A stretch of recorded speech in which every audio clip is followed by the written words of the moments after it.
What she said. She's magical, mystical, a powerful wonder girl. Welcome back to What She Said. Did you know that almost 1/2 of those who feel they suffer with depression or anxiety have never gone to see anyone about it? Our next guest is an anxiety coach who helps people understand that anxiety is not a life sentence. And she's just published a book called Lies My Mind Tells Me, The Secret to Finding Happiness with Anxiety. Welcome, Tosha McLaren, to What She Said. Thank you. Thank you for having me. Now, before you became an international anxiety coach, you say you lived in constant fear after being diagnosed with what your doctor called the youngest and most severe case of OCD he had ever seen. Tell us about that. Yeah, well, I was 8 years old, so very young. And at the time, it was in the 90s, so there wasn't a lot of awareness for things like OCD and even anxiety disorders at that point. So I started out washing my hands obsessively. I started to have obsessive thoughts. I was terrified to go to school. I was tapping things, objects 8 times because there were 8 members of my family. I was crying hysterically all the time. I was walking through doorways 8 times. I had to do everything in 8s. I was convinced that I controlled everything. I controlled, if I didn't follow through with my rituals, that people in my family, something horrible would happen. And there's so many people that are suffering in this way now, and it's becoming even more prevalent now that I'm seeing this. And yeah, so for me, it basically ran my entire life. It followed me through high school. When I was in high school, it turned to severe depression as well. I was terrified to public speak in any way, shape, or form in high school, to the point where I even took a correspondence grade 12 English course so that I didn't have to speak in front of the class. So it literally ran every single corner of my life. Now, in the book, I think you talk about how to navigate all this and find happiness. But before we get there, is this something that is genetic? Did something happen to you? I think there are a lot of people out there, parents, grandparents, who wonder, okay, if I change the way I handle this child, yes, would it change anything? Right, yes. Well, I mean, from my perspective, I did have some significant trauma happen to me when I was younger, and it was of a sexual nature.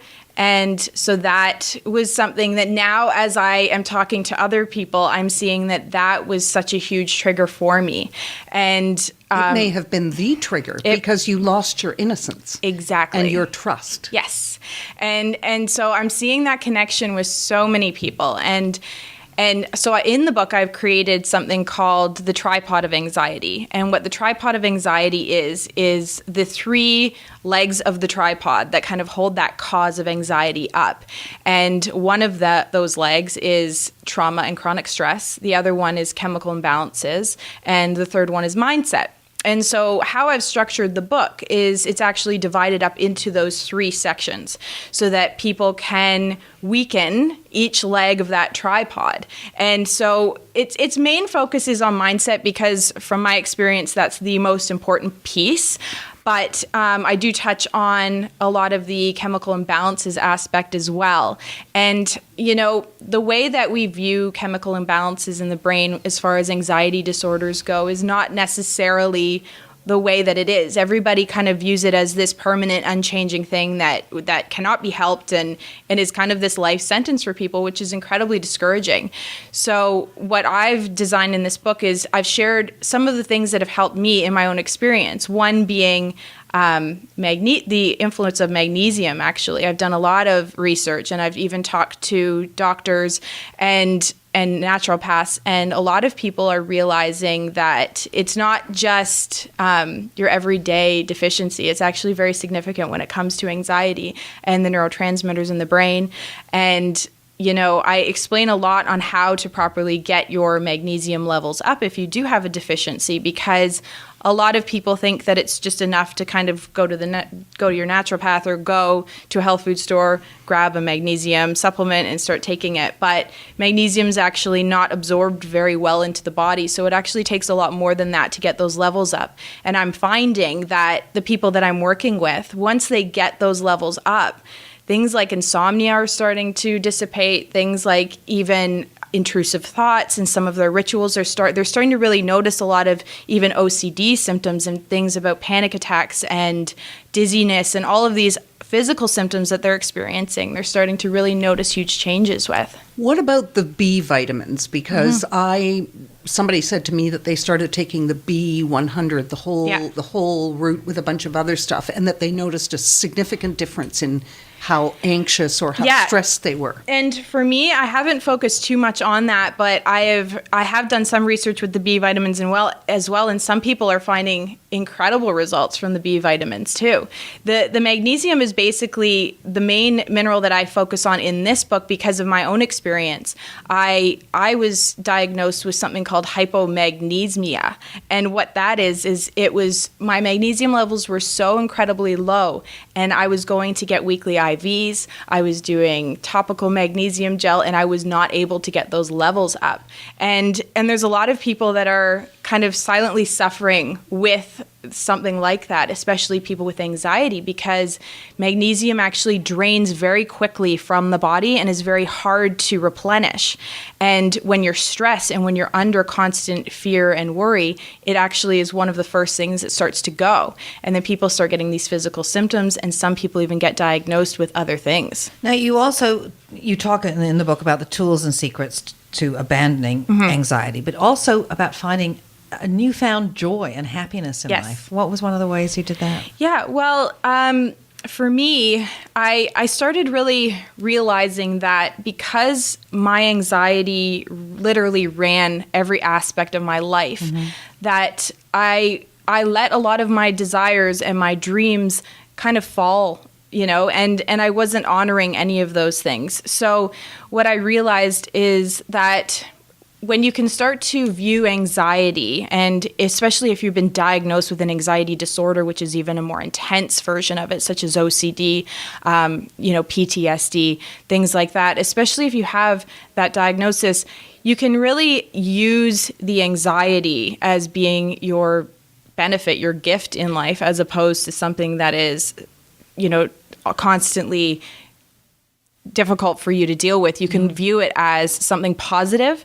And for me, that's kind of the first step that I found, is that when I started to view it as a gift, I started noticing that I had traits because of my anxiety that really helped me in life, such as determination and being able to talk and help to other people as well. And I found this new passion of helping others get through it. And so for me, that's how I found that extra joy. So who do you hope reads this book? I've designed this book for men and women, so it's not specifically for one or the other. I've had great success with both people reading it, and it's really not specific to an age group either. It's just anyone suffering from anxiety, or if you have a loved one that's suffering as well. It's really important to read so you can be supportive and help. So where can people go to learn more about the book? It's available on Amazon. It's available on Amazon and Kindle. And you can also visit my website, tashamclaren.com. I have an Instagram account and a business Facebook page as well under Anxiety Coach Tasha McLaren. So they can, you can check out any of my social media things, my website, and it is available on Amazon. And the programs that you offer are all on my website. All listed on there. Yeah. And they're all individual programs? Do you do some group programs as well? I haven't done group programs yet. No, I'm actually developing a course right now that's going to complement some of the things that I taught in the book. And right now I'm just offering the one-on-one packages. And you're okay now? You're all good now? Yeah. Yeah. Yes. You healed Yes. yourself? Yeah, well, I mean, I had a lot of people that I learned from, and that's what I explain in the book is that, one thing and one person didn't necessarily, heal me, and including myself. I had so many people around me and so many resources, and I researched a lot on my own, and I think that's very empowering. Well, it's been very insightful. Thank you, Tasha McLaren, for joining us today. Thank you. Thank you very much for having me. This is what she said on 105.9 The Region, and we will be right back. Well, she said she's magical, mystical, a powerful wonder girl.